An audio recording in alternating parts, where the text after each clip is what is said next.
सुरुवातीला 50 मोठ्या बातम्यांचा वेगवान स्वरूपात आढावा घेऊयात। आजपासून नागपुरात 7 दिवसीय हिवाळी अधिवेशन सुरू होत आहे। इतिहासात पहिल्यांदाच दोन्ही सभागृहात विरोधी पक्षनेता नाही असं चित्र पाहायला मिळेल। विरोधकांनी या संदर्भात मागणी केली आहे। अध्यक्षांच्या निर्णयाकडे आता विरोधकांचं लक्ष आहे। आज अधिवेशनाच्या पहिल्याच दिवशी 4 मोर्चे धडकणार आहेत। यशवंत स्टेडियम इथे विविध संघटनांचे 15 धरणे आंदोलन आणि आपल्या मागणीकडे लक्ष वेधण्यासाठी दोघांनी आत्मदानाचा इशारा दिला।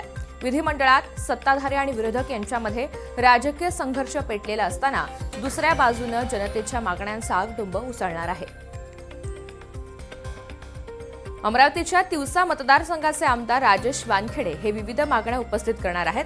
अमरावतीमध्ये ऑटोमोबाईल फॅक्टरी द्यावी अशी त्यांची मागणी आहे। राष्ट्रसंत तुकडोजी महाराज विकास आराखड्यासाठी 145 कोटी आणि माता रुक्मिणीचं माहेर कौंडण्यपूरणासाठी 250 कोटींची मागणी त्यास करणार आहेत।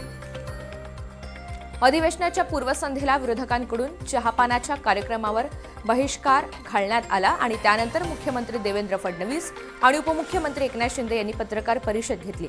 तेव्हा विरोधकांनी बहिष्काराची परंपरा पाळल्याचा देवेंद्र फडणवीस यांनी टोला लगावलाय।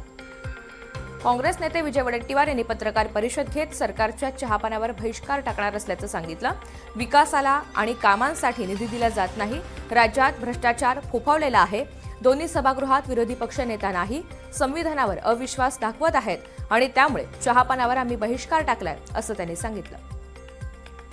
विरोधी पक्षनेतेपदाचा निर्णय सर्वस्वी सभागृहाच्या अध्यक्षांचा असं म्हणत मुख्यमंत्री देवेंद्र फडणवीस यांनी स्पष्टीकरण दिलं।